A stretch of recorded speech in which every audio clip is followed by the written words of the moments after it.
एक गांव में एक बुढ़िया रहती थी और वो डेली भगवान की पूजा करती थी।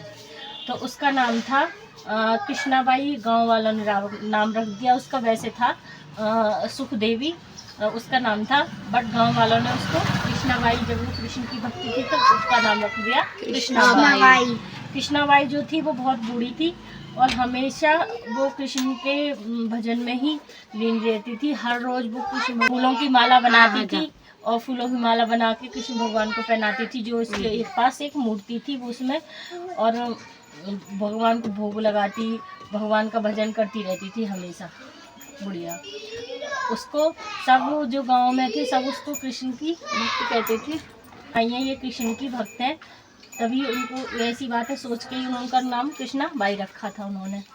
एक दिन की बात है, एक दिन जो कृष्ण की जो भक्त थी वो सो रही होती है। रात की बात है, एक रात वो कृष्णाबाई सो रही होती है। जब कृष्णाबाई सो रही तो सोते सोते उसको कृष्ण भगवान के दर्शन होते हैं।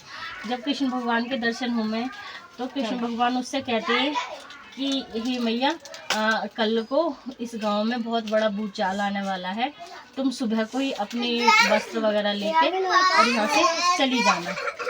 तो सुबह जब उसके आँख खुलती हैं तो वो ये वाली बात सब गांव वालों को बताती है कि ऐसे ऐसे रात मेरे सपने में कृष्ण भगवान आए और ऐसे ऐसे वो कह रहे हैं कि यहाँ पे बहुत बड़ा तूफान आने वाला है, आप सभी इस गांव को छोड़ के पास वाले गांव में बस जाओ। सब गांव वाले उसकी हंसी उड़ाते रहे, मजाक कर, बुढ़ी अम्मा तो पागल हो गई है, ऐसी कोई बात नहीं है, बिल्कुल मौसम साफ है, कोई आंधी तूफान नहीं आने वाला। तो ऐसे करके वो उसकी हंसी उड़ाते रहे। अब बूढ़ी मैया ने कहा कि मेरा तो प्रभु का आदेश है तो मैं तो जाऊंगी। उसने अपने सारे कपड़े वगैरह सब कुछ समेटे और अपने कृष्ण भगवान की मूर्ति गई और एक बैलगाड़ी वाले को बुला के और वो उस गांव को छोड़ के जाने लगी।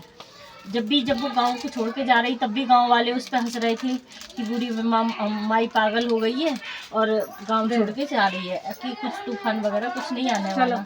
उसके बाद में जब वो जाती हैं तो गांव को वो पारी करने वाली होती हैं, तभी कृष्ण भगवान उनको याद दिलाते हैं कि तेरी जिस सुई से तू डेली माला बनाती है वो सुई तो वहीं पे छोड़ी आई, तू छप्पड़ में ही लगी हुई। तो वो सोचती है कि हाँ मैं आज अपनी सुई तो छोड़ी आई वहीं पे, तो जब मैं दूसरी जगह जाऊंगी तो कृष्ण भगवान की माला कैसे बनाऊंगी। तो बुढ़िया आती है, जब से भागी जल्दी आती है और अपने छप्पड़ में उसकी सुई लगी रहती है, तो वो उस सुई को ले जाती है। जब वो सुई को ले जाती है तब भी गांव वाले उससे मना करते हैं कि कृष्णाबाई कहीं मत जाओ तुम, और कहीं तूफान नहीं आने वाला, आप यहीं पे रुक जाओ। वो बोलती हैं कि नहीं, मेरे भगवान का आदेश है, मैं तो आप लोगों से भी कह रही हूँ कि आप लोग भी इस गांव को छोड़ के दूसरे गांव में चले जाओ और बहुत तगड़ा आंधी तूफान आने वाला है। अब वो अपनी सुई भी वहाँ से ले जाती है, सुई ले जाके फिर बैलगाड़ी में बैठ के उस गांव को छोड़ देती है।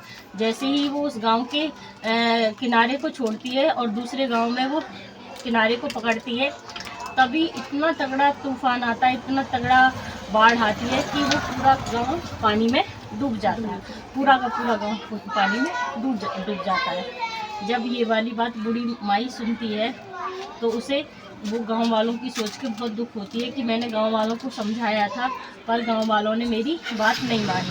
फिर वो सोचती है कि भगवान ने शायद अगर मैं वापस नहीं जाती और मेरी सुई वहीं रहती तो गांव वाले कोई भी नहीं डूब पाते, क्योंकि मैं इससे कृष्ण भगवान की माला बनाती थी। तो यहाँ पे ये वाली है कि जब कृष्ण भगवान एक अपने भक्त की सुई के लिए इतनी चिंता कर सके तो अपने भक्त के लिए तो वो कुछ भी कर सकते हैं। ठीक है, बोलो हर हर महादेव। हमारी वीडियो को लाइक